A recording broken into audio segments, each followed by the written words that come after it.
নমস্কাৰ, good morning, আদাব। আপোনালোক সকলোলৈকে ৰাতিপুৱাৰ শুভকামনা জনাই আৰম্ভ কৰিছোঁ অৰ্চনাৰ বিভিন্ন শিতানত এটি ৰেচিপি ভিডিঅ', যিটো ভিডিঅ'ৰ জৰিয়তে আপোনালোকক দিবলৈ গৈ আছোঁ থলুৱা খাদ্যৰ কিছু আভাস। প্ৰিয় দৰ্শকসকল, আজি অলপমান জলপান খাম বুলি ভাবিলোঁ। ভাবিলোঁ আপোনালোকৰ লগতো অকণমান শ্বেয়াৰ কৰোঁ কেনেকৈ কি কৰি আজি ছানডে হয়, ছানডেৰ দিনাখন কেনেকৈ এটা স্পেচিয়েল খাদ্য বনাইছোঁ আমি, তাৰে কিছু আভাস আপোনালোকৰ ওচৰত মোৰ ভিডিঅ'ৰ জৰিয়তে দিবলৈ বিচাৰিছোঁ।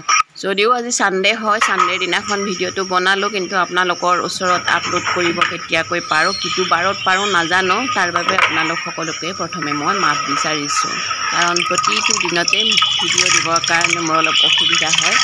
গতিকে প্ৰতিটো দিনত ভিডিঅ' যিখিনি কৰোঁ সময়ে সময়ে আপলোড দি থাকোঁ, আপোনালোকৰ ওচৰত পাইগৈ মানে অকণমান দেৰি হৈ যায়।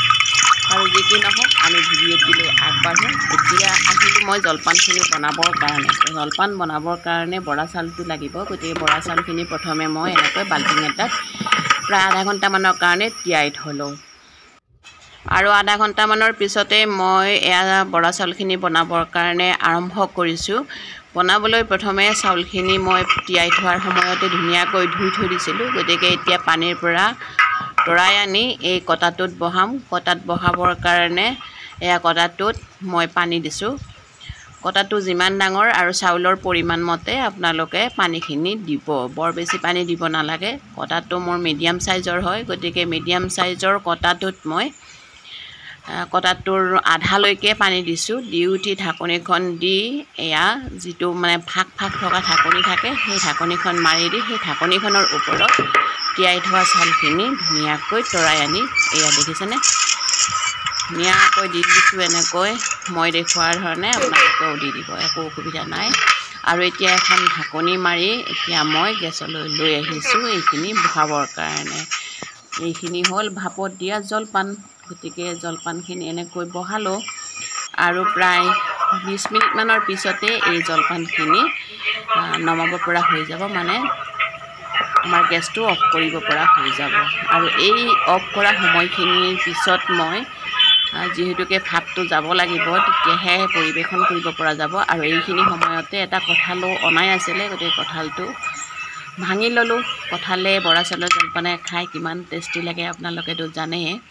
গতিকে এয়া আমি ভাপত দিয়া বৰা চাউলৰ জলপানখিনি কাঢ়ি লৈছোঁ আৰু ইয়াতে এতিয়া দি দিম কঁঠালখিনি।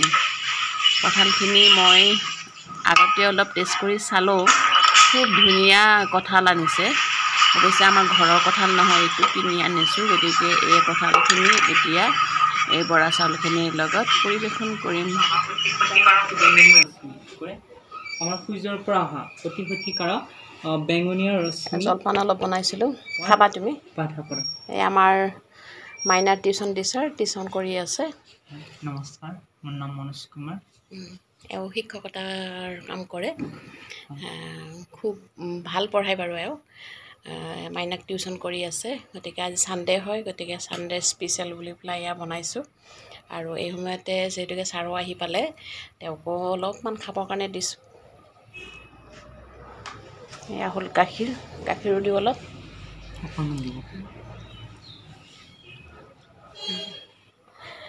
আৰু এয়া হ'ল মাইনাৰ, তুমিও খোৱা অলপ আৰু ভালদৰে পঢ়া আৰু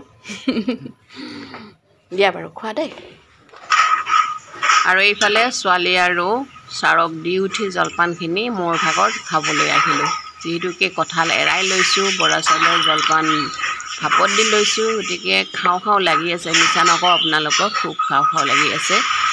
গতিকে এয়া মোৰখিনিও খাবলৈ আহি আপোনালোকক অকণমান দেখাই দিছোঁ। প্ৰিয় দৰ্শকসকল, আপোনালোকে বাৰু জলপান খাই ভাল পায়নে? মই কিন্তু বহুত বেছি ভাল পাওঁ জলপান খাবৰ কাৰণে। কিন্তু ৰাতিপুৱাৰ ভাগত যদি জলপান ভাত নোখোৱাকৈ খাওঁ, তেতিয়াহ'লে মোৰ একেবাৰে ভোক নপলায়। পঁইতা ভাত, যাক আপোনালোকে পানী দিয়া ভাত বুলি কয়, সেই পঁইতা ভাত আৰু জলপান যদি মই ভাত নোখোৱাৰ আগত খাওঁ, তেনেহ'লে মোৰ কেতিয়াও ভোক নপলায়। অলপমান হ'লেও ভাত খাব লাগে। ভাত খাই উঠি যদি মই জলপান এইখিনি খাওঁ, মোৰ বহুত বেছি যেতিয়া আৰু থাকিব পাৰোঁ ভালো লাগে। গতিকে প্ৰিয় দৰ্শকসকল, আজি এটা ৰেচিপি সৰু সুৰাকৈ বনাই আপোনালোকক দিলোঁ বাৰু। এনেকুৱা পালে জনাব। নেক্সট এটি ভিডিঅ'ত আকৌ লগ পাম। আপোনালোক সকলো ভালে কুশলে থাকক। টেক কেয়াৰ, বাই বাই।